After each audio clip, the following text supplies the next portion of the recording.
Assalamualaikum warahmatullahi wabarakatuh. Selamat pagi anak-anak ibu semuanya. Apa kabar? Semoga kalian dalam keadaan sehat-sehat selalu. Ibu harap kalian tetap menjaga kesehatan, makan secara teratur, mandi secara teratur, sering cuci tangan menggunakan sabun, dan menggunakan masker apabila kalian keluar rumah. Pada hari ini kita bertemu kembali dalam mata pelajaran IPS. Semoga kalian bisa menyimak dan memperhatikan pelajaran yang akan Ibu sampaikan pada hari ini. Pada minggu lalu, kita sudah mempelajari tentang keunggulan dan keterbatasan antar ruang dalam permintaan, penawaran, dan teknologi. Adapun pada hari ini, pelajaran yang akan kita bahas adalah mengenai pelaku-pelaku ekonomi. Tujuan pembelajaran yang akan kita capai pada kali ini adalah menjelaskan pelaku-pelaku ekonomi dengan benar. Adapun indikator yang akan kita capai pada materi kali ini adalah yang pertama, menjelaskan pengertian pelaku ekonomi. Yang kedua, menyebutkan pelaku-pelaku ekonomi. Ketiga, mendeskripsikan peran dan fungsi pelaku ekonomi. Dan keempat adalah menganalisis faktor yang mempengaruhi pertumbuhan ekonomi. Baiklah anak-anak, mari kita bahas satu persatu materi kita pada hari ini. Yang pertama adalah pengertian pelaku ekonomi. Pelaku ekonomi diartikan sebagai subjek perorangan atau kelompok atau juga organisasi swasta atau pemerintah yang melakukan kegiatan ekonomi, baik produksi menghasilkan, distribusi memasarkan, dan konsumsi menggunakan barang di suatu tempat dan suatu waktu dalam jangka waktu tertentu. Sistem ekonomi Indonesia adalah kerakyatan. Sendi utamanya adalah Undang-Undang Dasar 1945 pada pasal 33 ayat 1, 2, dan 3, di mana bentuk usaha yang sesuai dengan ayat pertama adalah koperasi, dan bentuk usaha yang sesuai dengan ayat kedua dan ketiga adalah perusahaan negara. Berdasarkan pada penjelasan pasal 33 Undang-Undang Dasar 1945, perusahaan swasta juga punya andil dalam sistem perekonomian Indonesia, sehingga terdapat 3 pelaku utama yang menjadi kekuatan sistem perekonomian di Indonesia, yaitu perusahaan negara atau pemerintah, perusahaan swasta, dan koperasi. Nah, kira-kira siapa-siapa saja yang termasuk dalam pelaku-pelaku ekonomi tersebut? Pelaku ekonomi adalah orang atau lembaga yang melakukan kegiatan ekonomi. Ada 4 pelaku ekonomi yang kita ketahui. Yang pertama, itu disebut rumah tangga keluarga atau sebagai konsumen. Yang kedua, rumah tangga perusahaan itu adalah produsen. Yang ketiga, rumah tangga pemerintah. Dan yang keempat adalah rumah tangga luar negeri. Apa saja peran dan fungsi pelaku-pelaku ekonomi tersebut? Kita lihat satu persatu.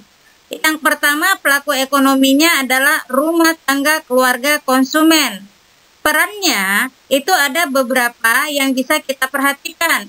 Yang pertama adalah sebagai pemakai barang dan jasa yang dihasilkan perusahaan untuk memenuhi kebutuhan hidup sehari-hari. Kedua, sebagai pemasok faktor produksi berupa alam atau lahan, modal, tenaga kerja, serta kewirausahaan kepada rumah tangga perusahaan untuk melakukan proses produksi. Jadi, rumah tangga keluarga atau konsumen itu adalah kelompok masyarakat yang melakukan kegiatan konsumsi barang dan jasa untuk memenuhi kebutuhan hidupnya yang dihasilkan oleh rumah tangga perusahaan atau produsen. Nah, bagaimana dengan peran rumah tangga perusahaan atau produsen? Perusahaan adalah semua bentuk usaha yang menjalankan bisnis yang sifatnya tetap dan terus-menerus untuk mendapatkan keuntungan ekonomi. Rumah tangga perusahaan produsen dikelompokkan menjadi 3 macam, yaitu badan usaha milik negara atau BUMN, badan usaha milik swasta atau BUMS, dan koperasi. Adapun peran rumah tangga perusahaan produsen tersebut yaitu yang pertama, membeli beberapa fasilitas pendukung produksi, misalnya bahan baku, modal, dan tenaga kerja. Yang kedua, mengelola faktor produksi yang ada pada rumah tangga konsumsi untuk memproduksi barang dan jasa. Yang ketiga, menjual produk barang atau jasa yang telah dihasilkan untuk rumah tangga, pemerintah, masyarakat luar negeri, dan yang lainnya. Keempat, menjaga kesejahteraan tenaga kerja dan masyarakat di sekitar lingkungan tempat usahanya. Dan yang kelima, membayar pajak kepada pemerintah atas produk atau jasa yang dijual. Yang ketiga, peran rumah tangga pemerintah. Pemerintah adalah pihak yang mengatur dan mengendalikan perekonomian suatu negara dengan berbagai kebijakan ekonomi untuk memakmurkan warga negaranya. Adapun peran rumah tangga pemerintah diantaranya yaitu 1. Sebagai pengatur atau regulator dalam perekonomian. Pemerintah berhak mengeluarkan peraturan yang berkaitan dengan kegiatan ekonomi. Kedua, sebagai produsen atau penghasil. Pemerintah bertugas sebagai penyedia jasa layanan umum untuk masyarakat. Dan yang ketiga, sebagai konsumen. Pemerintah juga membutuhkan barang atau jasa yang bisa didapatkan dari perusahaan. Dan yang terakhir yang kita bahas adalah peran rumah tangga luar negeri. Kegiatan yang dilakukan oleh rumah tangga luar negeri adalah kegiatan ekonomi yang bersifat internasional, yaitu meliputi segala kegiatan mengenai hubungan ekonomi antar negara, baik mengenai perdagangan internasional maupun lalu lintas pembayaran internasional, serta kerjasama ekonomi regional dan internasional. Apa saja peran rumah tangga luar negeri tersebut? Yang pertama, menyediakan kebutuhan barang impor. Kedua, membeli hasil-hasil barang ekspor suatu negara. Ketiga, menyediakan kredit untuk pemerintah dan swasta dalam negeri. Keempat, masuk ke dalam pasar uang dalam negeri sebagai penyalur uang atau devisa dari luar negeri, peminta kredit, dan uang karta rupiah untuk kebutuhan cabang-cabang perusahaan mereka di Indonesia. Dan yang kelima adalah sebagai penghubung pasar uang dalam negeri dengan pasar uang luar negeri. Yang akan kita bahas berikutnya adalah masalah faktor yang mempengaruhi pertumbuhan ekonomi. Apa-apa saja yang menjadi faktor yang mempengaruhi pertumbuhan ekonomi tersebut? Mari kita bahas. Yang pertama, faktor sumber daya manusia.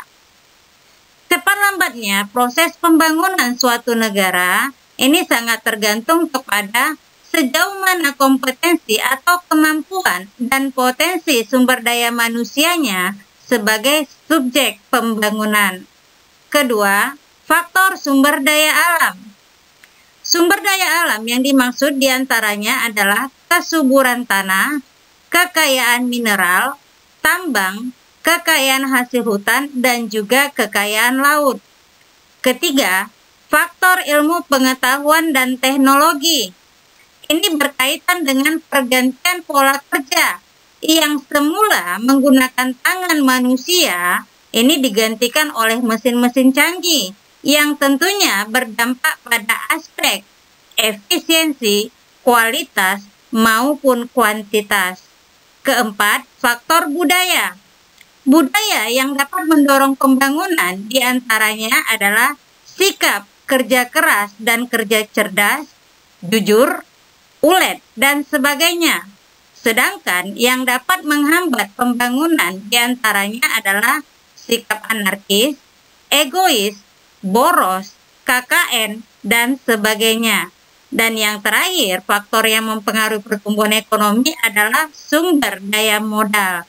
Ini dibutuhkan untuk mengolah sumber daya alam dan meningkatkan kualitas ilmu pengetahuan dan teknologi. Demikianlah anak-anak Ibu pembelajaran kita pada pagi hari ini. Ibu berharap kalian bisa memahami dan mengerti tentang pelajaran kita pada pagi hari ini tentang pelaku-pelaku ekonomi.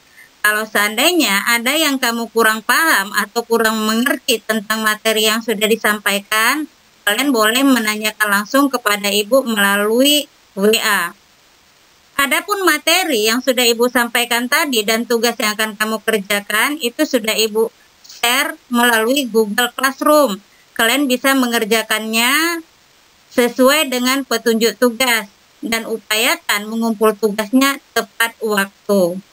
Ibu harap kalian tetap menjaga kesehatan kalian dan mengikuti protokol kesehatan supaya kalian tetap dalam keadaan sehat dan bisa mengikuti pembelajaran kita.